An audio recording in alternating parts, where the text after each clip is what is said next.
kabajamtoota keenya babbareedoo fi mimmiidhagoo akkam jirtu? Sagantaa keenya kutaa sadaffaa muuziqaan akkamiin jaalalliifa bareedinniifa jedhu qabannee dhufneerra. Hordofaa ittiin bashannanaa jenna. Maal jedhee Salamoon Dannaqe? Waa'ee bareeda kee gandaan dhagaye ni jedhame jalaa qaba ka waliin bashannana. Salamoon Dannaqe itti muufime. Waa'ee bareeda kee gandaan dhagaye. Waa'ee bareeda kee gandaan dhagaye. Waa'ee bareeda kee gandaan dhagaye. Waa'ee bareeda kee gandaan dhagaye.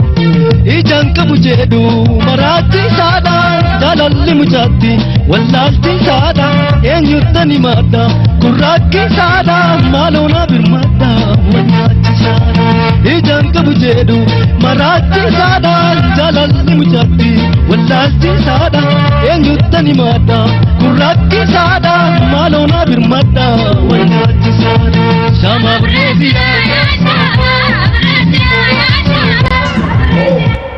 Daawwitii Mokonnon jaalalleessaaf maal jedhee dhaabe?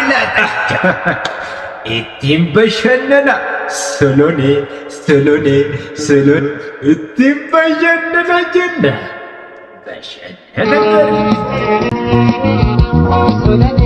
Solonee gaafa jiragee kana torre daandoo kee isa torre waamicha kee oloo nakoo mataare.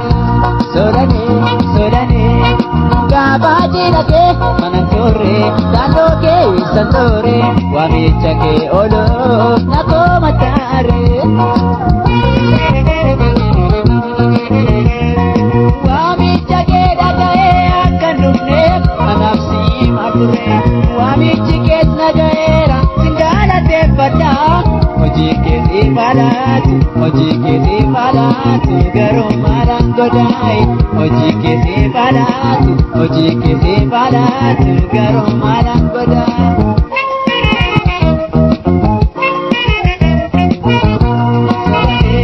Ijoollummaa keenyaa sooranii ishee dabarsinee sooranii akkamiin daagattee sooranii wanta waliin jennee sooranii lubbuu kootii kennaa sooranii siifaan du'aa jettee sooranii narraa maaltu ammannaan sooranii kan biraa filattee sooranii.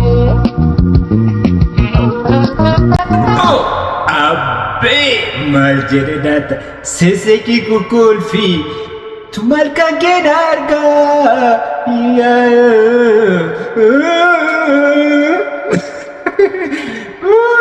wajjin bashannanaa jenna.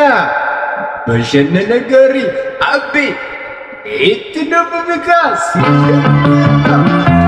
Seeseekii kukulfii tu malkaan keen argaa yaabonsitu ofii margee ada margaa dammeen saada biyya si qalbiina yaakka tattaabachuu wayyaa dammee kunkummee yoonaaka tattaabachuu wayyaa dammee kunkummee yoonaaka.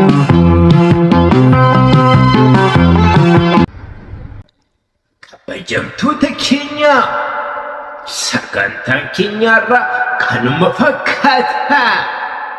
Sagantaa ittaanu kutaa arfaffaa qabannee dhufna. Nu eegaa jenna.